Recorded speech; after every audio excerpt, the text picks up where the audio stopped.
Ya. Que Dios me les bendiga, hermanos y hermanas. Volvemos a encontrarnos por este medio en el diplomado de personajes bíblicos con la finalidad que los hombres y mujeres que estudiamos nos orienten sobre los momentos, los conflictos que como líderes vivimos en el ministerio, pero a la vez nos alienten, nos señalen caminos, rutas a seguir, y estamos todavía con el apóstol Pablo.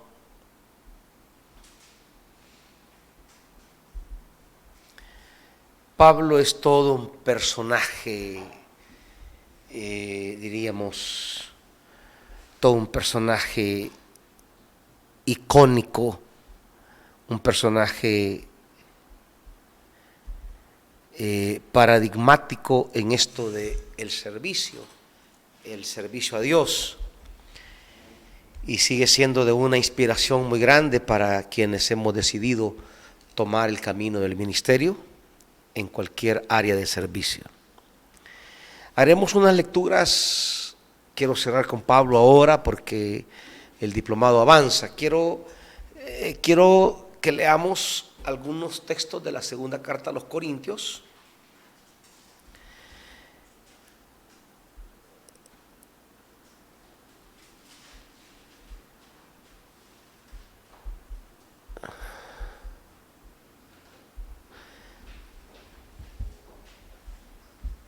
Con los años de ministerio y de camino,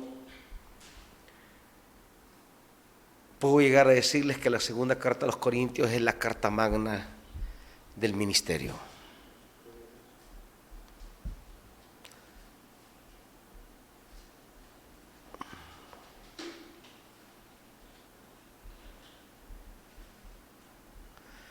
Del ministerio, del llamado, de la vocación. Si usted quiere tener una visión madura acerca de los fundamentos inspiracionales de lo que significa servir a Dios, esta carta. Cuando uno comienza, uno es bien cercano a 1 Corintios. Yo me acuerdo, 1 Corintios era como la carta ideal que uno estudiaba de Pablo, la carta más conocida. Bueno, uno llega casi a aprendérsela de memoria. Y 2 Corintios la tiene así como que ni la lee, ni la estudia uno. Pero con el paso del tiempo, 2 Corintios es una carta maravillosa, una carta donde Pablo abre su corazón. Cuando decimos una carta, pues estamos hablando de la forma en que está la segunda carta a los Corintios presentada. Pero la crítica literaria nos enseña que 2 Corintios es la composición de a lo menos 2 o 3 cartas diferentes que Pablo escribió a la comunidad y las unieron en lo que hoy es nuestra segunda carta a los Corintios. ¿De qué trata la carta? Bueno, es una correspondencia en la que Pablo entabla con la iglesia una comunicación para despejar una serie de acusaciones y de malos entendidos que la iglesia tiene respecto a Pablo. ¿Cómo reacciona un líder cuando el ministerio que dirige lo rechaza, lo desvaloriza, desconoce su autoridad? ¿Cómo responde un líder frente a un ministerio que no termina de reconocerle su apostolado, su autoridad y su lugar a cargo del ministerio? Pablo de esto aborda, y yo quiero que analicemos algunos textos para poder rastrear la manera en que Pablo responde a un ministerio, a una comunidad que ha sido socavada en su valoración del ministerio apostólico paulino. Lo primero que Pablo propone es visitar.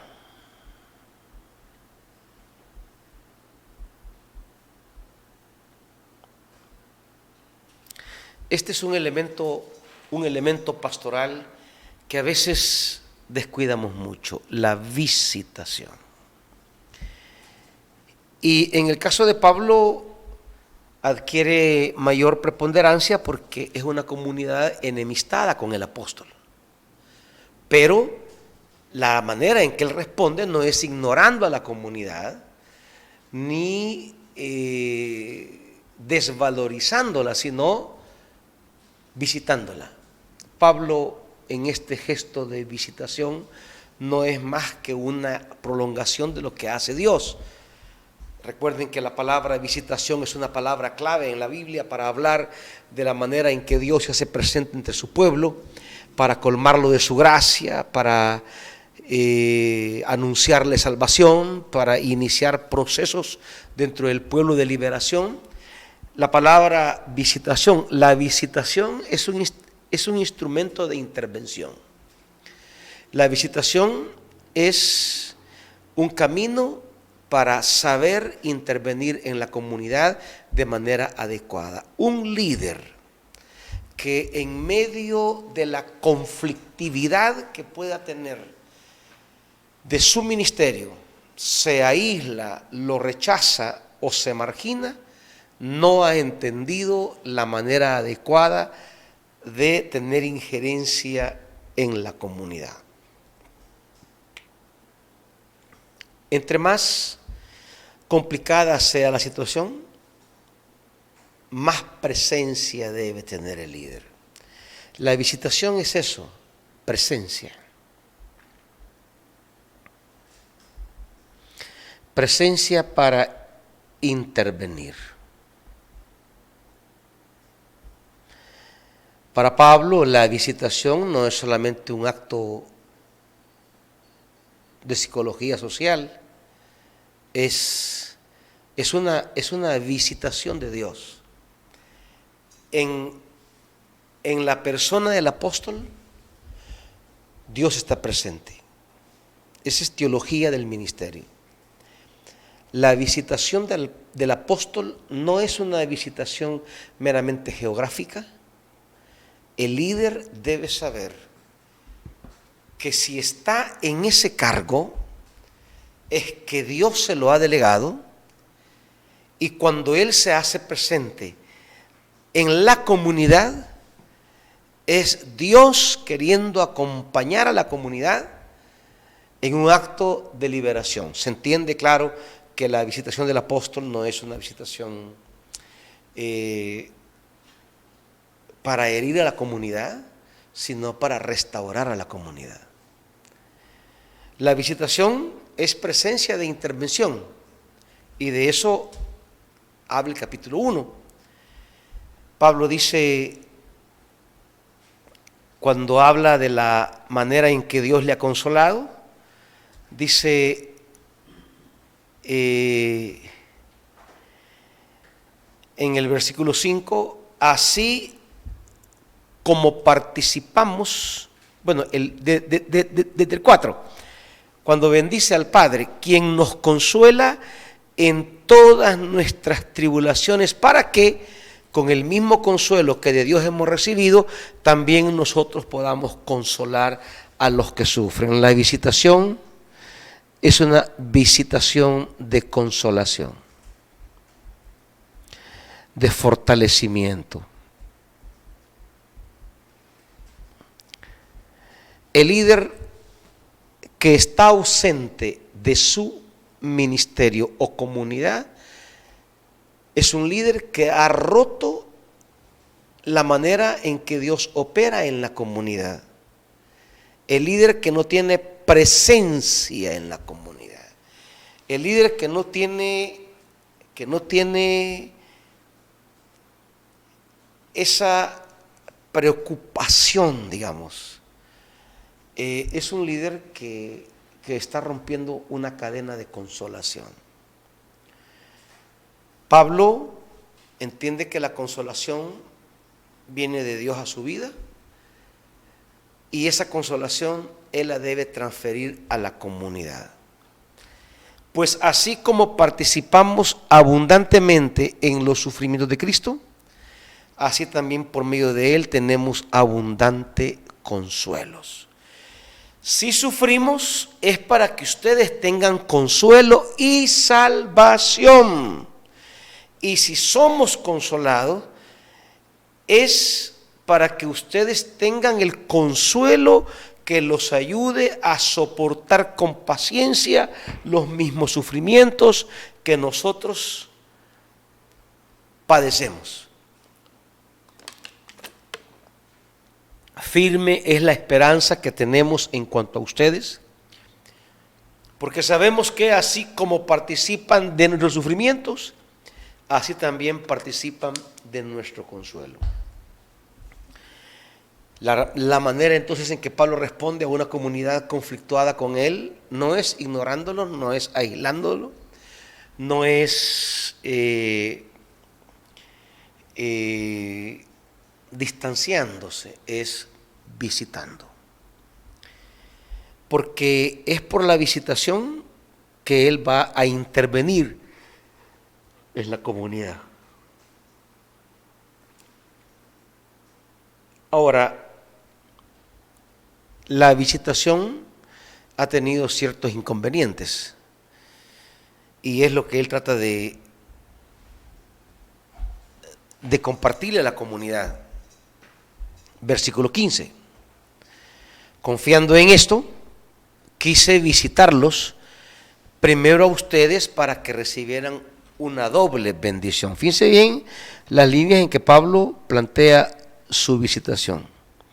Recibir una doble bendición.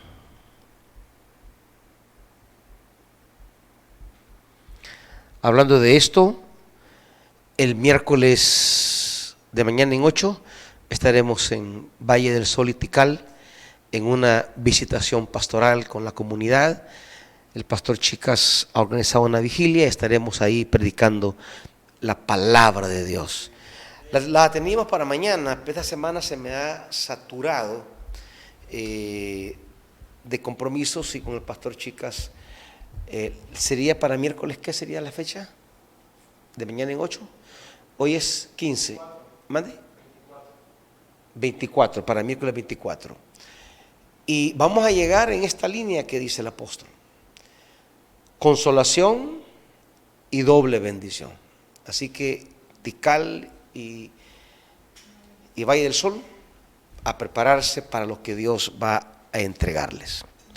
Ahora, 16, es decir, visitarlos. Estamos en el capítulo 1. Visitarlos de paso a Macedonia y verlos otra vez a mi regreso de allá. Así podrían ayudarme a seguir el viaje a Judea. Al proponerme esto, ¿acaso lo hice a la ligera o es que hago mis planes según criterios meramente humanos? De manera que digo sí, sí y no, no al mismo tiempo. Pero tan cierto como que Dios es fiel, el mensaje que les hemos dirigido no es sí y no, porque el Hijo de Dios, Jesucristo, a quien Silvano, Timoteo y yo predicamos entre ustedes, no fue sí y no, en Él siempre ha sido sí. Todas las promesas que ha hecho Dios son un sí en Cristo. Así que por medio de Cristo respondemos amén para la gloria de Dios. Mire la teología que subyace a las acciones pastorales de Pablo. Pablo no tiene ningún tipo de vacilamiento respecto a su vocación y decisión de buscar el beneficio a la comunidad en absoluto. Pablo está claro que su vocación lo compromete. Esto no es de que usted va a andar un día con ganas de estar en el ministerio, otros días que no, días que quiere, que está bien con la comunidad. No. La vocación provoca en Pablo, la vocación da a Pablo definición. No hay ningún momento de volatilidad. Hay fundamentación. Pablo, en su compromiso por la comunidad, no es volátil. Pero estamos hablando de una comunidad que no le manifiesta aprecio, cariño, amor, respeto. Estamos hablando de una comunidad que llega a faltarle el respeto, incluso en un tramo. Pero tal circunstancia no provoca en Pablo ningún tipo de inestabilidad o resentimiento o incomodidad hacia la comunidad, porque la vocación le da peso, le da sustento. Pablo no es un globo, no es una llamarada de tusa.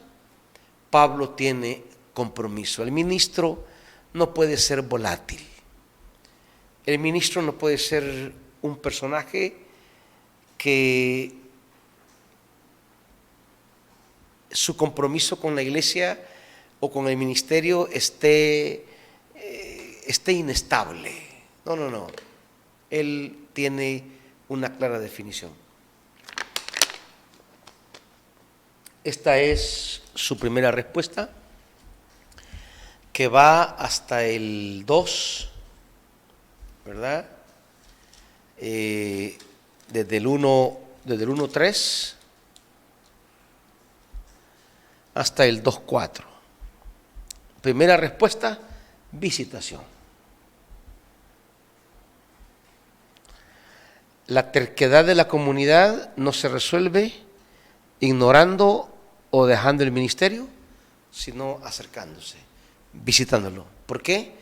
Porque la respuesta equívoca que tiene la comunidad respecto a Pablo refleja que todavía no ha comprendido ni el misterio de Dios en Cristo, ni el misterio de Cristo en Pablo. Entonces, ¿quién tiene que enseñar esa manera misteriosa de obrar? Pues el apóstol. La iglesia va a entender lo que el apóstol enseñe.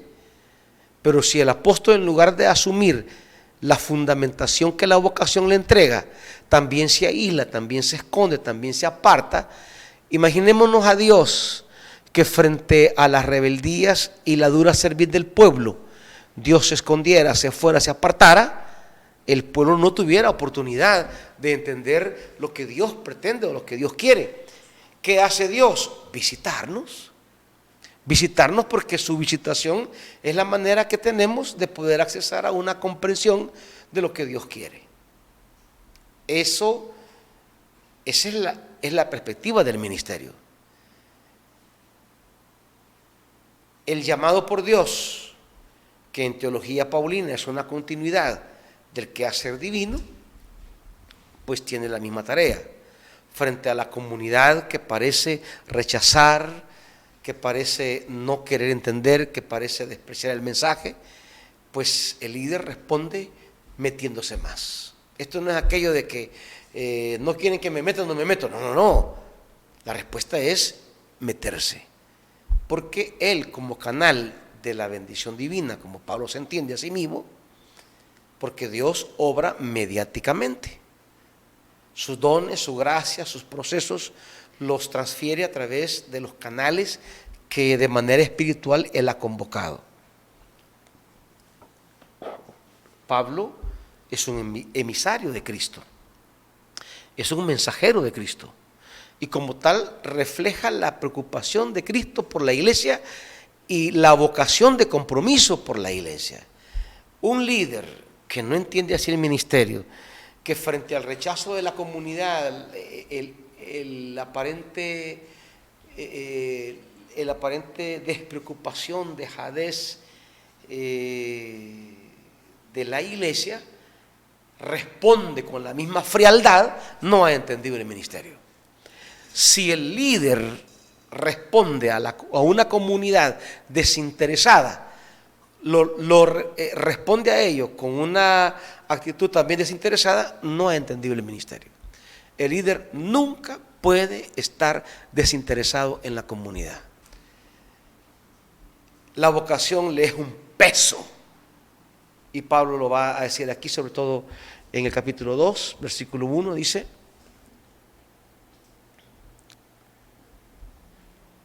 en efecto decidí no hacerles otra visita que causara tristeza, porque si yo los entristezco, ¿quién me brindará alegría sino aquel a quien yo haya entristecido?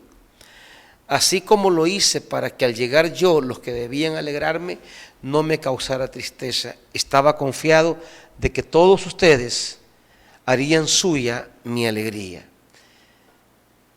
Escribí con gran tristeza y angustia de corazón y con muchas lágrimas, no para entristecerlos, sino para darles a conocer, y oiga esto, darles a conocer la profundidad, darles a conocer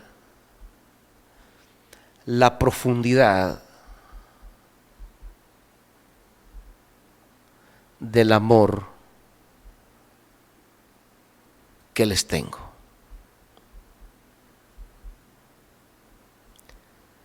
La visitación es eso, darles a conocer la profundidad del amor que les tengo.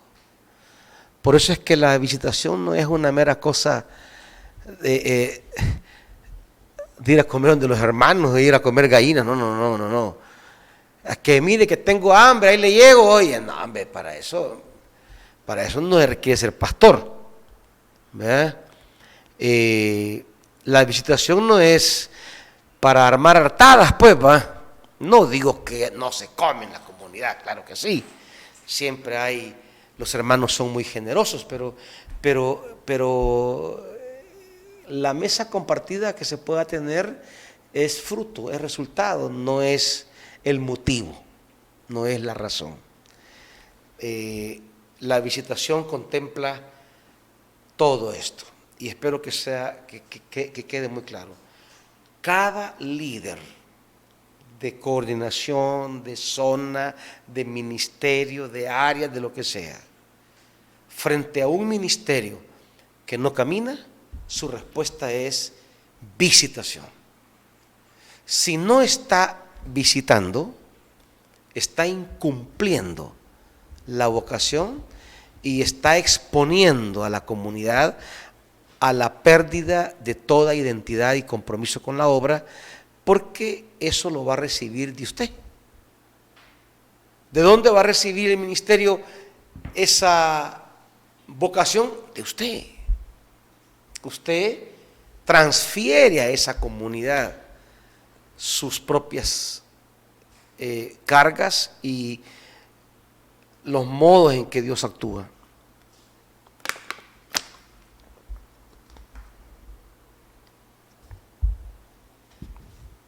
Bien, ¿qué hace más Pablo? Pablo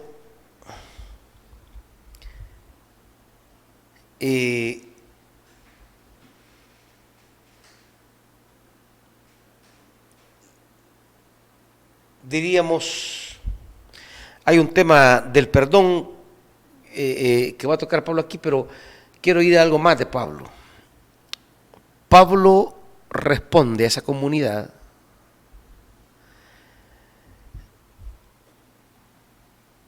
trazándole diríamos, una teología del ministerio. Cuando hablo de una teología, hablo de una visión.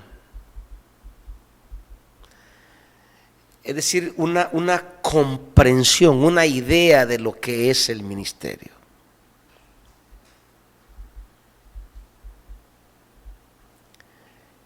Y en esto nosotros somos los primeros en necesitar entender esto, porque el ministerio no es una mera ocupación. Pablo va a desarrollar una teología del ministerio que ayuda al líder a entenderse a sí mismo y ayuda a la comunidad a entender al ministro. Del 2:12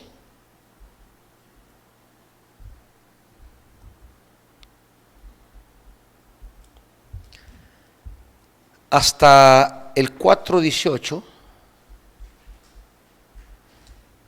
él va a escribir unas preciosísimas líneas del ministerio, de la manera en que él se entiende como ministro y de la manera de cómo la comunidad debe valorar el ministerio. Y dice él, sin embargo, 2:14, gracias a Dios que siempre nos lleva triunfantes y por medio de nosotros esparce por todas partes la fragancia de su conocimiento. Pablo aquí va a desarrollar una cosa preciosa del ministerio, porque para Dios nosotros somos el aroma de Cristo. Cuando hablamos del aroma, el ministerio como aroma nos evoca toda la comprensión del sacerdocio antiguo testamentario. El tema de los olores del sacrificio.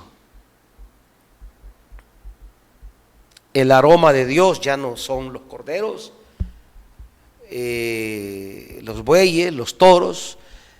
No, el aroma de Dios son los ministros.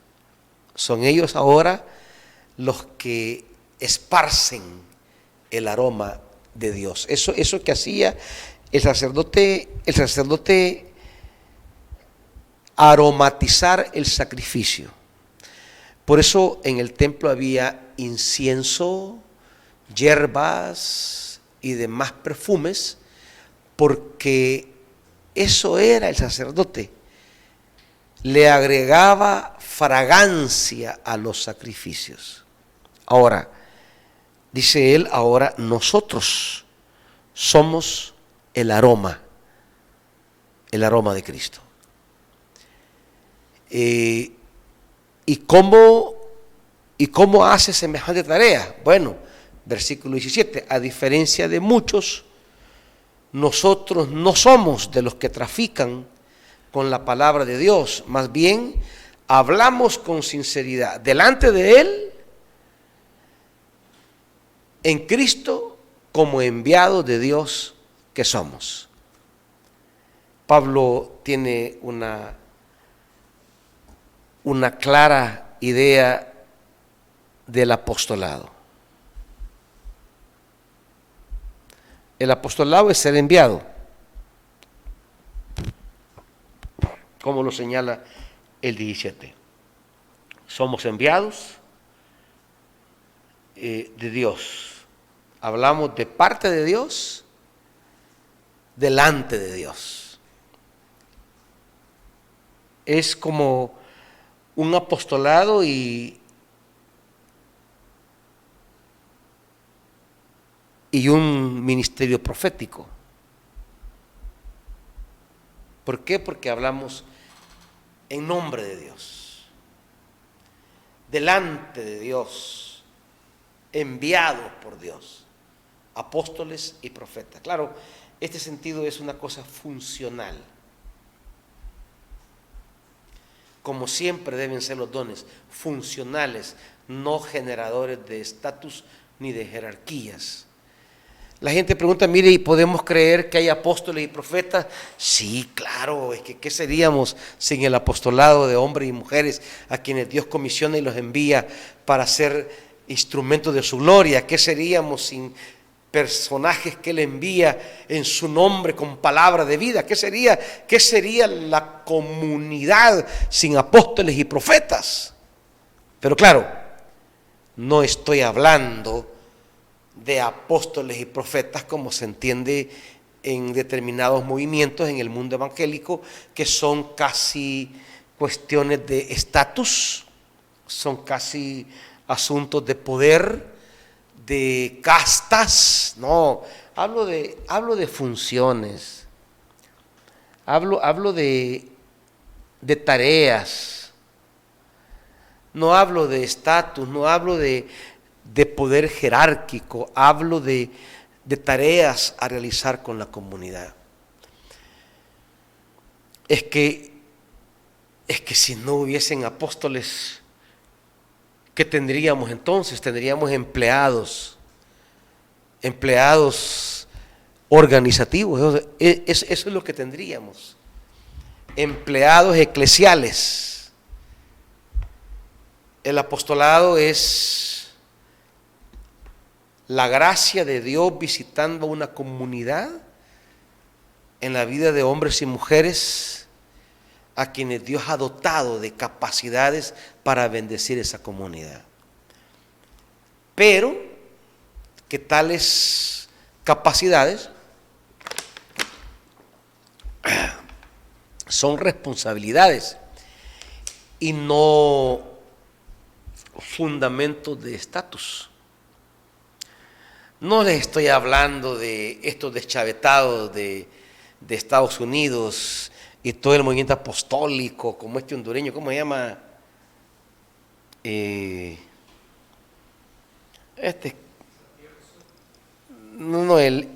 hondureño que tiene gran ministerio en Estados Unidos, y todos estos mega apóstoles. No les estoy hablando de eso. No les hablo de este tipo de apostolado que se presentan como nuevos jerarcas de la iglesia, ¿verdad? Como nuevos papas. No hablo de ese apostolado que ha venido a ser un papado. No. De eso no estoy hablando. Esa visión del apostolado es nefasta, es necrótica para la iglesia, y solamente sirve para crear argollas, castas, estamentos eclesiales privilegiados.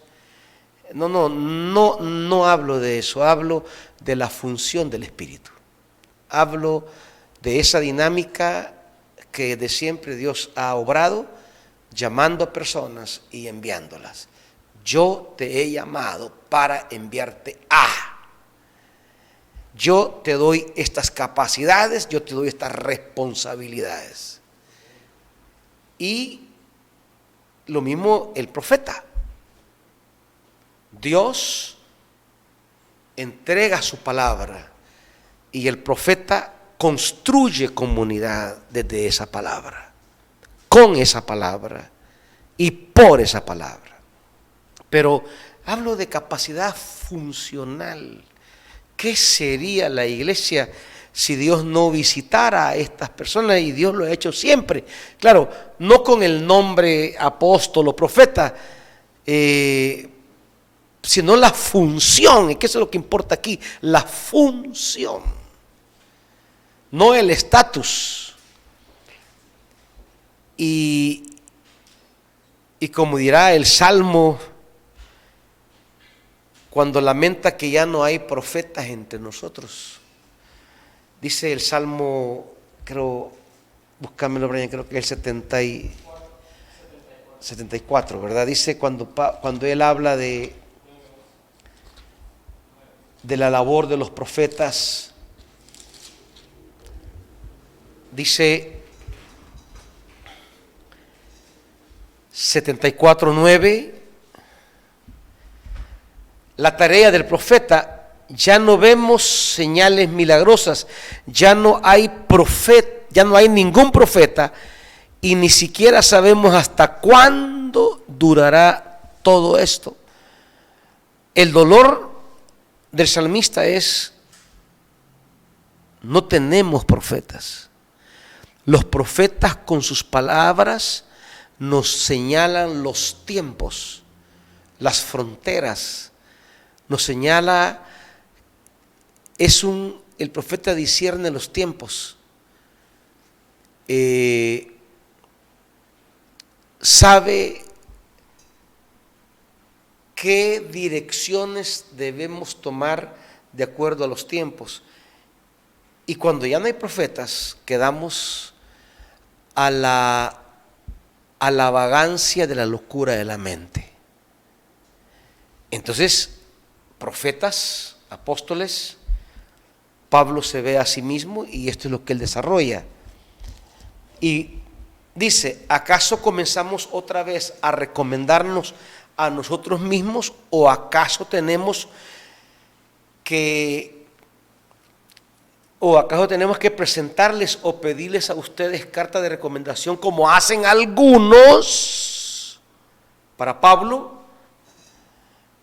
está cuestionando la manera en que algunos se presentan ante la comunidad con ciertas cartas, con ciertos documentos, con cierta letra.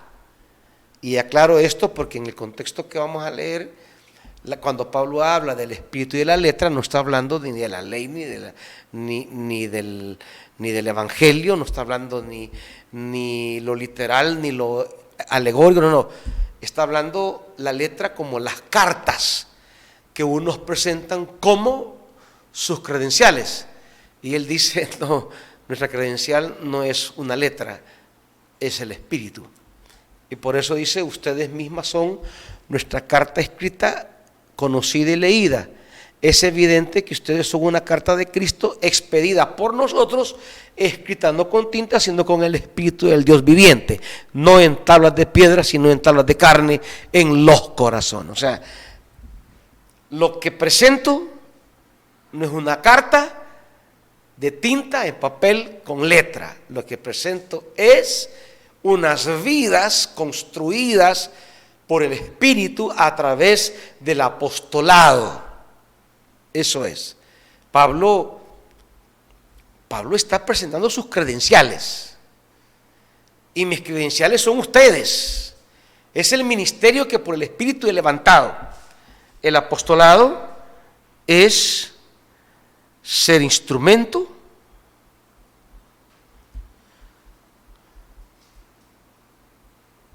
del Espíritu.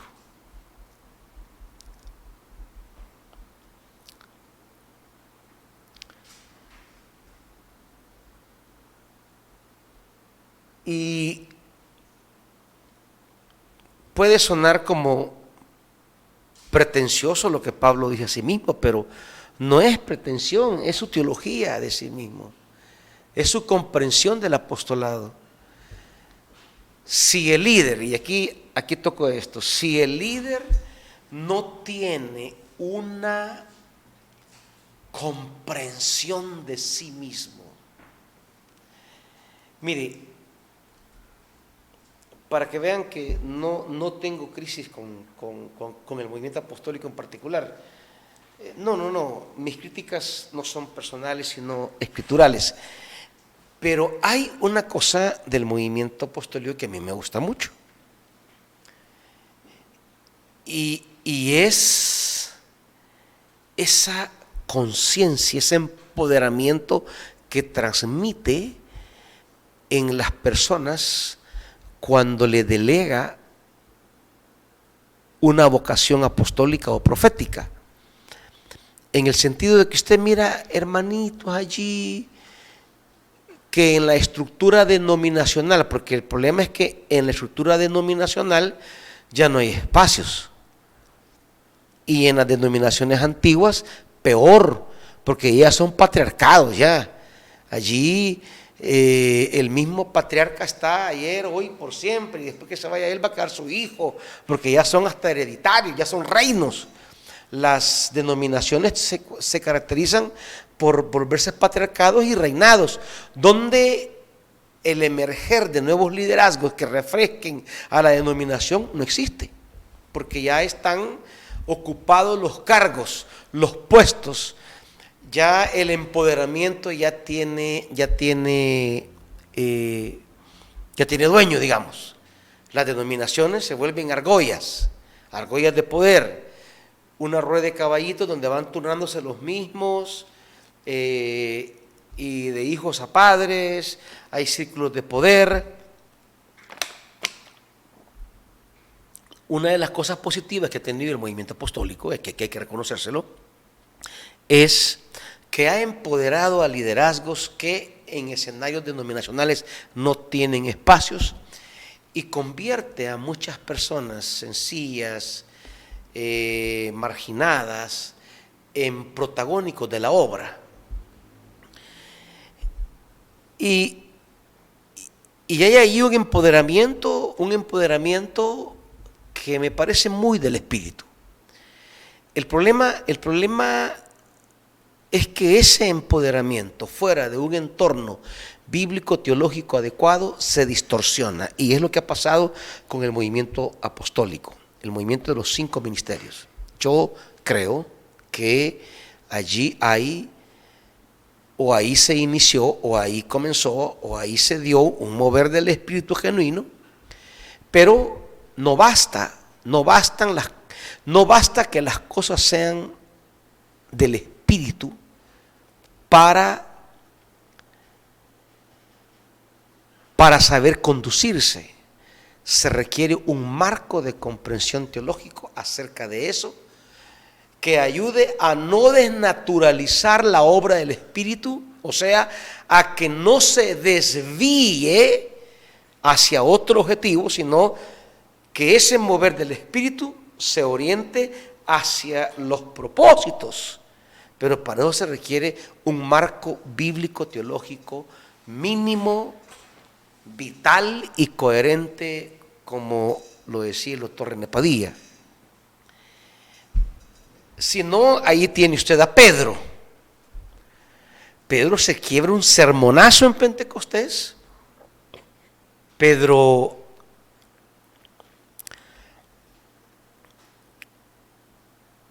hace milagros en Hechos 3 con el cojo de la puerta, demuestra una autoridad espiritual, pero una teología deficiente en el capítulo 10. O sea, Pedro es portador de una autoridad apostólica, es portador de un poder apostólico, pero tiene una teología deficiente. No entiende, él todavía no entiende a dónde apunta esto. Sí, aquí tenemos esto del Espíritu, es genuino, pero él todavía no entiende a dónde apunta, que es lo que los movimientos del Espíritu no entienden. Por eso la gente que comienza en el Espíritu termina en la carne. Es más, termina convirtiendo la obra del Espíritu en procesos de manipulación, o termina poniendo movimientos del Espíritu al servicio de objetivos que no son del Espíritu. Y Pedro va a demostrar en el capítulo 10, en el caso de Cornelio, y en el capítulo 2 de Gálatas, motivo por el cual Pablo tendrá un fuerte encontronazo con él y será encarado, confrontado y llamado al orden, porque su teología está echando a perder la obra auténtica del Espíritu. Y eso lo quiero dejar bien claro entre los movimientos que hablan de su presencia, de su derramamiento, de su unción y de muchas cosas más. Quiero decirles, amados pastores, que se han metido o los ha metido el Espíritu a ese mover del Espíritu, a esa dinámica del Espíritu, que no basta que sea auténtico, no basta que se demuestren ciertos frutos de autenticidad, se requiere una sana dirección del mover del Espíritu. Y para que haya una sana dirección se requiere un marco bíblico, teológico, serio, que es donde adolecen muchos de ustedes, hermanitos, que no tienen formación bíblica, teológica, que les permita encauzar la obra del Espíritu hacia los propósitos del Espíritu. Porque el Espíritu no solo tiene poder, no solo tiene palabra, también tiene dirección. Y si no estamos en la dirección correcta, entonces en el camino se va a perder el asunto. Nos vamos a desorientar.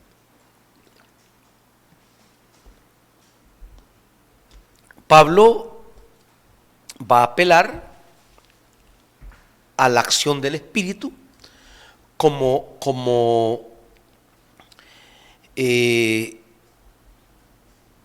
distintivo fundamental de la teología ministerial. Por eso el tema del Espíritu es en este bloque de la teología del ministerio, es el tema central. Pablo es expresión del Espíritu. Pablo, el Espíritu que habita en la comunidad es fruto del ministerio apostólico paulino. Eso es lo que él va a plantear.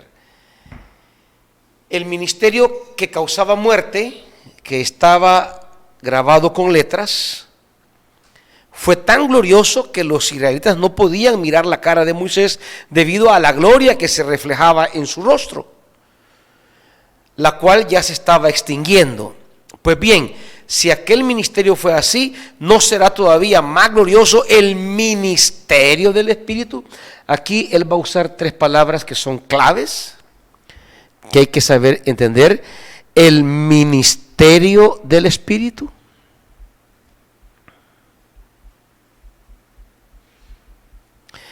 Él al ministerio le va a llamar el ministerio del Espíritu, le va a llamar en el 9, aquí es el 8, el ministerio que trae justicia.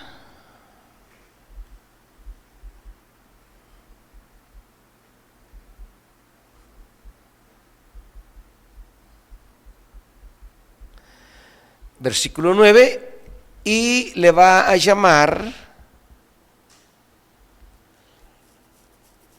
más adelante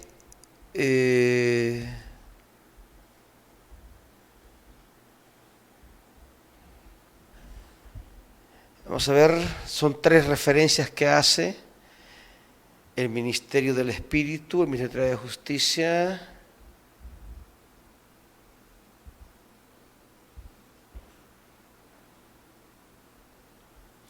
¿tenés la Jerusalén?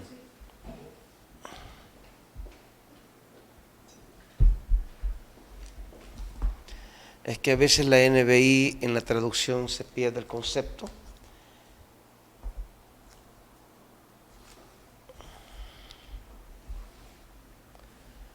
Dice,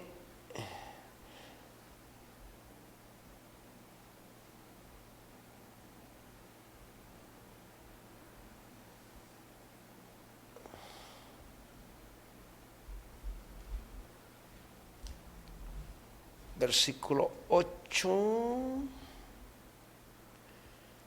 el ministerio de la salvación le llama como sinónimo, el ministerio del Espíritu, el ministerio de la salvación, que es el ministerio de justicia, el ministerio de la salvación,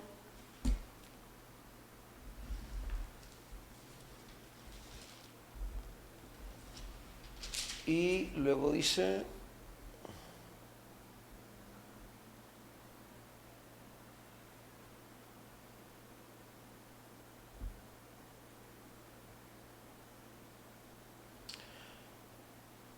Yo lo leí justamente ahora y vi las tres referencias que Pablo le da al término ministerio. Le llama también ministerio de... Ay, se me...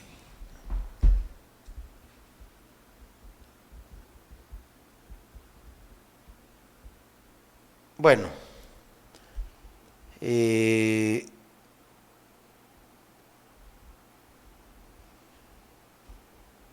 ahí se lo debo. Pablo tiene una gran claridad acerca de lo que es su ministerio, porque él se ve a sí mismo como ministro, como instrumento del Espíritu para provocar espiritualidad y vida. Ministerio de vida creo que es el otro. Ministerio de vida. Vamos a ver.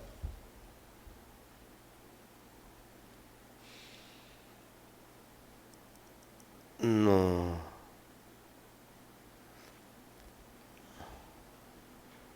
Bueno, para provocar en la comunidad una cierta realidad divina, y Pablo se ve a sí mismo como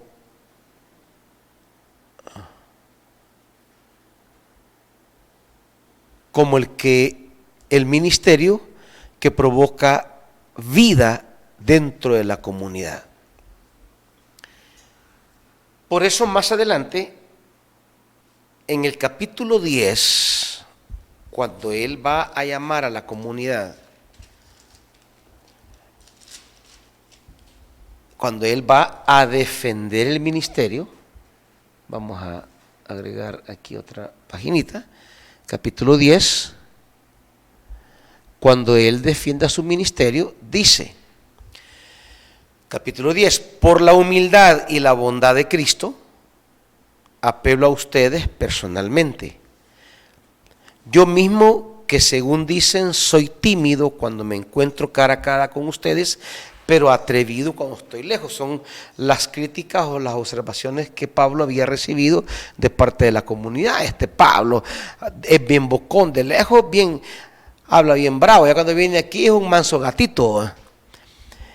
Les ruego que cuando vaya no tenga que ser tan atrevido como me he propuesto con algunos que opinan que vivimos según criterios meramente humanos. Es parte de las críticas, criterios humanos, o sea, criterios de la carne. Pues aunque vivimos en el mundo, no libramos batallas como lo hace el mundo. Las armas con que luchamos no son del mundo, sino que tienen el poder divino para derribar fortalezas. Destruimos argumentos y toda altivez que se levanta contra el conocimiento de Dios y llevamos cautivo todo pensamiento para que obedezca a Cristo. También estamos dispuestos a castigar cualquier acto de desobediencia, una vez que yo pueda contar con la completa obediencia de ustedes. Fíjense bien el versículo 16. Esto tiene, aquí hay dos cosas, hay dos palabras claves: desobediencia y obediencia. Ahora, ¿qué es lo que Pablo hará con la desobediencia? Castigar cualquier acto de desobediencia. Ahora, pero ¿cómo es posible castigar un acto de desobediencia a alguien desobediente? Porque antes esa persona debió de tomar la decisión de sujeción al apóstol.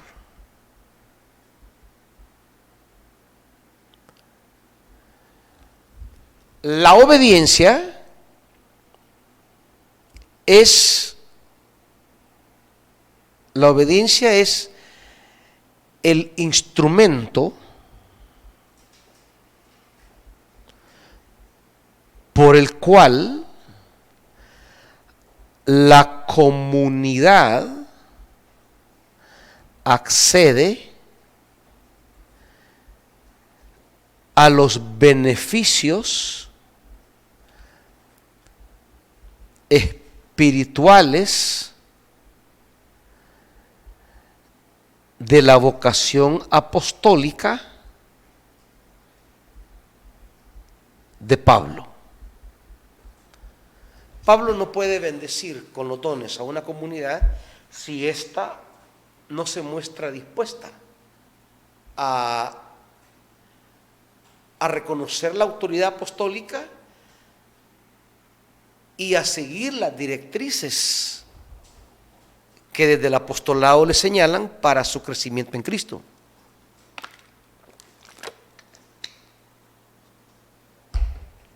Es decir, Pablo se presenta como apóstol.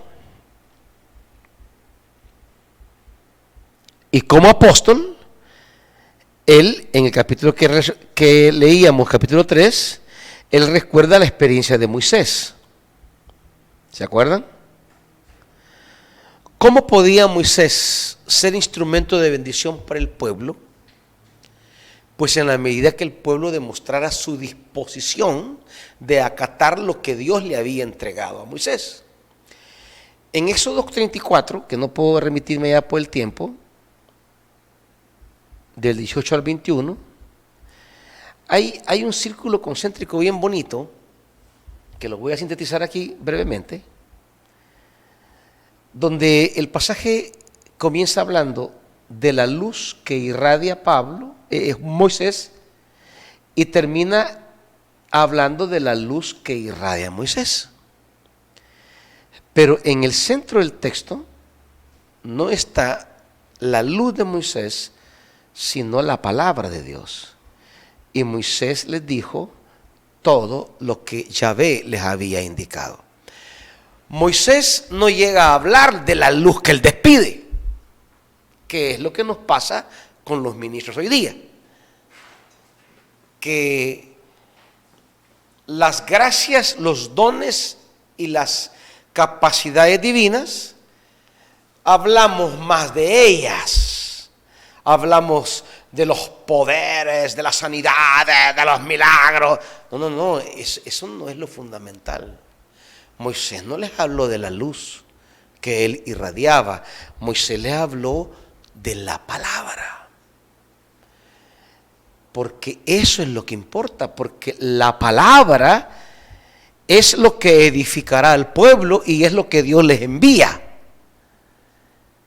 Y al igual que Moisés, es la palabra el regalo que Dios le da a la comunidad de Corinto a través del apóstol Pablo. Ahora, pero si la comunidad no demuestra la disponibilidad de acogerse a esa palabra, entonces la comunidad no se vendrá beneficiada de los dones divinos a través del apóstol Pablo. Ahora,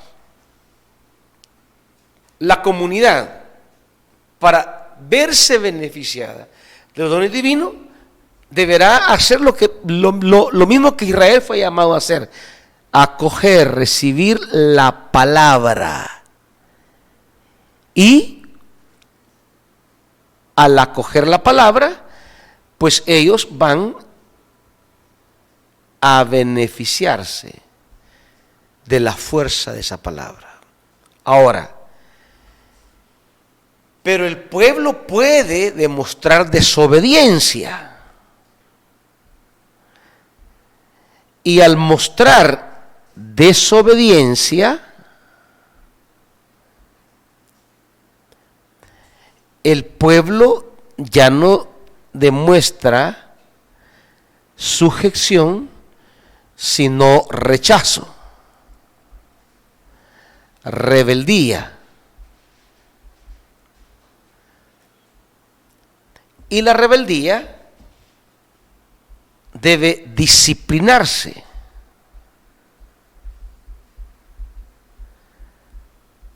Porque la disciplina es el camino de la restauración. La disciplina entendido en el adecuado sentido bíblico, que vamos a hablar más adelante porque el tiempo ya se me fue.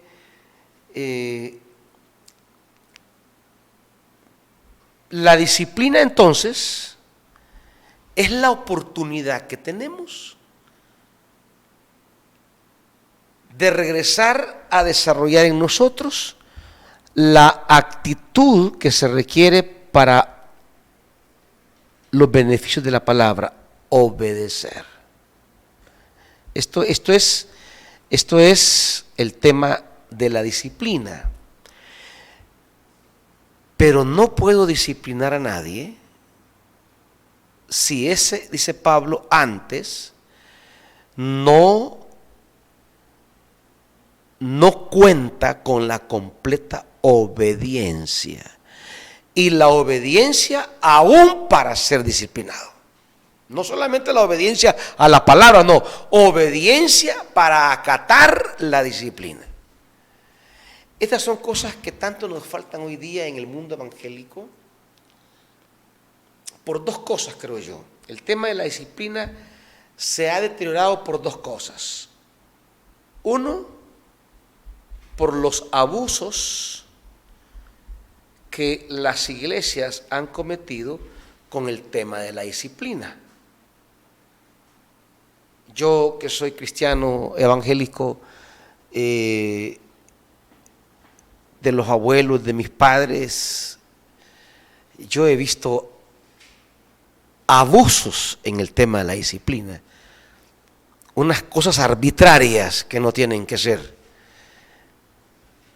Y en muchas ocasiones la disciplina ha sido instrumento para eliminar adversarios, rivales o competidores eclesiales en el mundo evangélico. La manera de cómo se deshacen de pastores con el nombre de disciplina, pero realmente se deshicieron porque eran rivales, y también a nivel local. Pero hay otra causa, que es una causa situacional, y es que la iglesia deja de convertirse en una comunidad orientada a tareas divinas y se vuelven clubes sociales, se vuelven, la gente se vuelve cliente.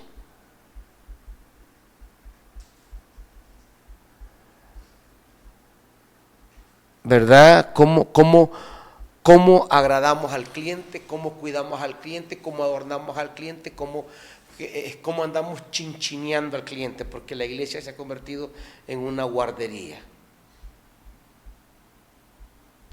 Que no se les puede decir nada, no se les puede hablar nada. Mire, en Betania tenemos clara la disciplina.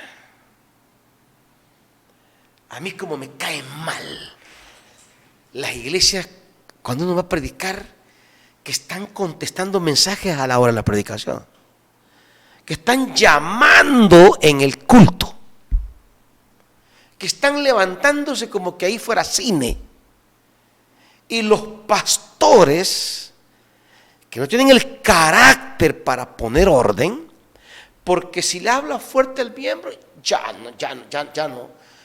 no va a regresar. Es que él es el que diezma y pues sí, si le digo que guarde el celular, se va a incomodar. Mire, eso tiene desórdenes en la iglesia ahorita. Pastor que ya no puede llamarle el orden a nadie, no, es que él es el hijo o es la hija de no sé quién. No. Con ese tipo de comportamiento es que hemos convertido la iglesia en un relajo, en un desorden, en un caos, donde cada quien hace lo que le da la gana. Si en la iglesia alguien no quiere que le estén regañando porque te sonó el celular, pues que se vaya, que busque otra iglesia, pues, donde le dejen hacer lo que le da la gana. Aquí no. Hay orden. Ese orden, las iglesias hoy tienen un desorden. Pablo dice, hágase todo ordenadamente, disciplinadamente. Porque en la iglesia la gente quiere hacer lo que le da la gana. como quieren y como los pastores, con tal de que no se vayan, los dejan hacer lo que quieran. No, eso no es así. Pablo habla de la disciplina como instrumento necesario para que la persona adopte la actitud correcta ante los beneficios que trae el apostolado de él a través de la palabra. Pablo desarrolla una teología del ministerio para orientar a la comunidad a una actitud constructiva sobre su ministerio. Bien, vamos a dejarlo hasta aquí, hermanitos, porque el tiempo se nos fue ya. Oye, que Dios me les bendiga.